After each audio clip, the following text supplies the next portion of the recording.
Hello everybody, welcome back to the Shashwat does again, and in this video we are going to cover lecture 1 of the rotational motion series, in which we will talk about angular momentum. Like the other quantities in the rotational motion, we had studied about the analogy and we had tried to connect the rotational motion with the linear motion. So we will do the same thing in here. So we had linear momentum. In similar manner, we have angular momentum in rotational motion. Let's talk about angular momentum in detail now. So basically angular momentum is a vector quantity and it is defined as the cross product of position vector r and the linear momentum vector. So if we have considered an extended body, it would have multiple particles.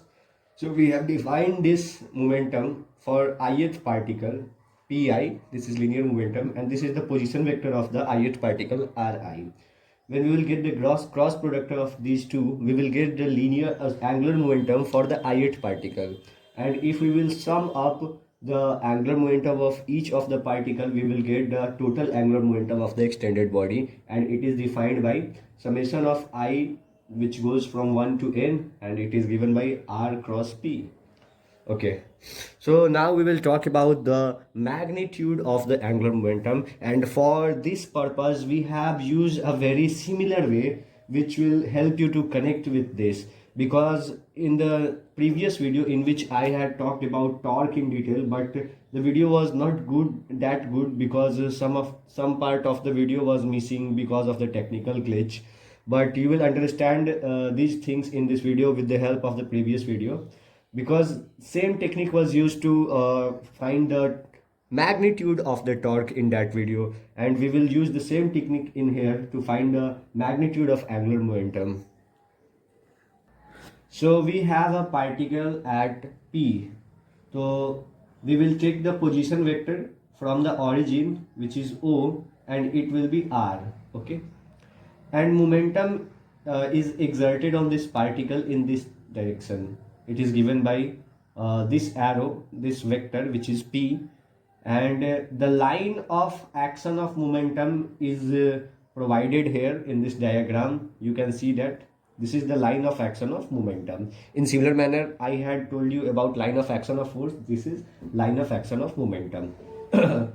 So the angle between these two vectors is theta. So we have to find the vector product of r and p, and it is given by rp sine theta. So how could we understand this magnitude diagrammatically? We will talk about it. So it is r, this is r, and we are interested in taking the perpendicular distance from line of action of force. Okay, that means it's the distance from the origin of the particle from the line of action of momentum here. In the similar manner, we had the distance of perpendicular distance of the particle from line of action of force in case of torque. Okay, so we are using trigonometry here. This is a triangle, right angle triangle OQP, and we have taken sine theta, which is given by OQ upon R. That means perpendicular upon hypotenuse, and OQ is given by R sine theta, and OQ is the perpendicular distance from line of action of momentum. So we can rearrange the magnitude as L equals to Rp sine theta. Then we will rearrange it to write it as Pr sine theta, because we are talking about magnitude in here. P is linear momentum and R sine theta is the perpendicular distance from the line of action of linear momentum. Okay. In next page we will talk about these relations. The first relation is L equals to I omega. The second relation is torque is given by dl upon dt. In the similar manner, force was given by dp upon dt. And indeed conservation of angular momentum. Okay, so we are going to derive a very crucial relation in this portion of the video. So we know that angular momentum is given by r cross p, and we can write the magnitude as r p sine theta. Further, p is m v sine theta. Okay, so the theta is the angle between r and v, and in this scenario where a particle is rotating about a fixed axis, the angle between r and v is 90 degree, which makes the sine theta 1. So it is basically rmv. and we have a scalar relation which will help us to get the angular quantity in here instead of this v, and this relation was v equals to r omega. So we will put just v equals to r omega in here, and the rest will be the thing we are expecting to find out. So basically r times r gives us r square, and here becomes omega. So look at this, and look at this relation we had in case of linear momentum, which was p equals to mv. Okay, so it's rotational motion and it's linear motion, and we had analogous terms. Here it is v, that means it's velocity. Then we have already talked about angular velocity, so this will be analogous to this. So we are getting a quantity here which is analogous to mass. That means there is a quantity in rotational motion which acts as a mass, but it is more than mass, because rotational motion is not about just applying force and moving in a particular direction. It's not like translational motion. It's something different. The force you are applying also depends on at which angle you are applying, at which place you are applying. This will define the rotation. So it is more than the mass. So we are getting an analogous term here for mass, which is mr square, and this mr square is called moment of inertia, and here it is omega. So we have got a relation L equals to I omega, which is so beautiful, and you can relate it with the linear relation. Yeah, it looks good. Omega is analogous to V, M is analogous to I. So here moment of inertia acts as a mass. Okay, let's go to the next page. We had a very nice relation in linear motion, which was F equals to dp upon dt, and it was very useful in studying the dynamics of the motion. So in similar manner we have a relation in rotational motion, which we will talk about right now. We know that the momentum in case of rotational motion is angular momentum, and it is given by r cross p, as we have talked. Okay, for a single particle we are talking about right now. Okay, so it is L equals to r cross p. Okay, and we just want to differentiate this quantity. So differentiate above equation with respect to time. We have dl upon dt equals d upon dt r cross p. So we will use the product rule for the differentiation, I mean product rule, and we will differentiate it like, oh.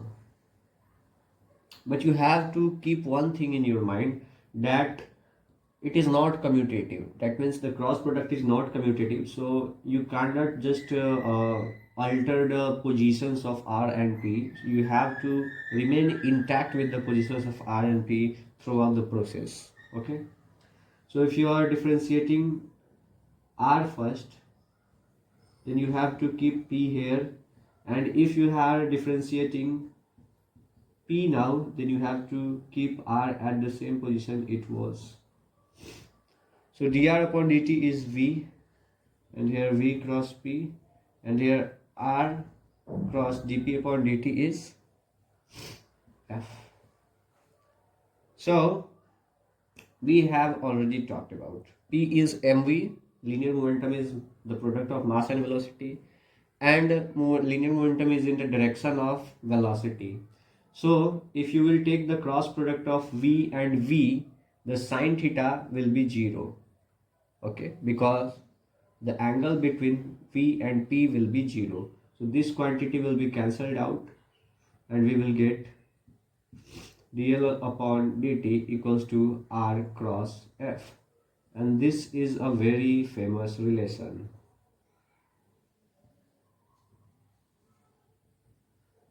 And we have already studied force, and it was given by r cross f.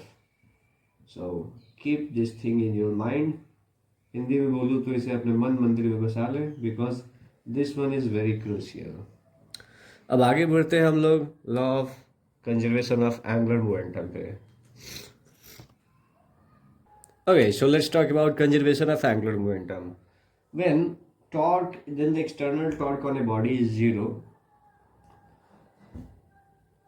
and we know that external torque can be given by dl upon dt, as we have talked in the previous page. And when torque external is zero, dl upon dt becomes also zero.